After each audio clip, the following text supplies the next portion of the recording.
పెద్ద ప్రమాదం త్రుటిలో తప్పింది. హైదరాబాద్ నుండి కాకినాడ వెళ్తున్న ఒక ప్రైవేట్ ట్రావెల్స్ బస్సులో అగ్ని ప్రమాదం చోటు చేసుకుంది. నల్గొండ జిల్లా చిట్యాల మండలం పెద్ద కాపర్తి సమీపంలో ఈ ఘటన జరిగింది.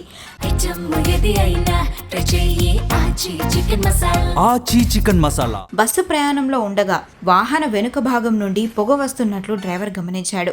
ప్రమాదాన్ని ముందే గుర్తించిన డ్రైవర్ వెంటనే బస్సును రోడ్డు పక్కనే ఆపేశాడు. డ్రైవర్, క్లీనర్ ఇద్దరూ అప్రమత్తంగా వ్యవహరిస్తూ బస్సులో ఉన్న 36 మంది ప్రయాణికులను అత్యవసరంగా కిందకు దించేశారు. ప్రయాణికులంతా సురక్షితంగా బయటకు వచ్చిన కొద్ది నిమిషాల్లోనే మంటలు ఒక్కసారిగా వ్యాపించాయి. చూస్తుండగానే బస్సు మొత్తం మంటల్లో చిక్కుకుంది. సమాచారం అందుకున్న అగ్నిమాపక సిబ్బంది వెంటనే ఘటనా స్థలానికి చేరుకొని మంటలను అదుపులోకి తీసుకొని వచ్చారు. అయితే అప్పటికే బస్సు పూర్తిగా దగ్ధమైంది. ప్రయాణికుల లగేజ్, విలువైన వస్తువులు, వ్యక్తిగత సామాగ్రి మంటల్లో కాలిపోయాయి.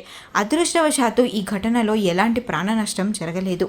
డ్రైవర్ అప్రమత్తత, క్లీనర్ వేగంగా స్పందించడం వల్లే 36 మంది ప్రయాణికులు సురక్షితంగా బయటపడ్డారని ప్రయాణికులు చెబుతున్నారు. ప్రమాదానికి గల కారణాలపై అధికారులు దర్యాప్తు ప్రారంభించారు.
ఆచి చికెన్ మసాలా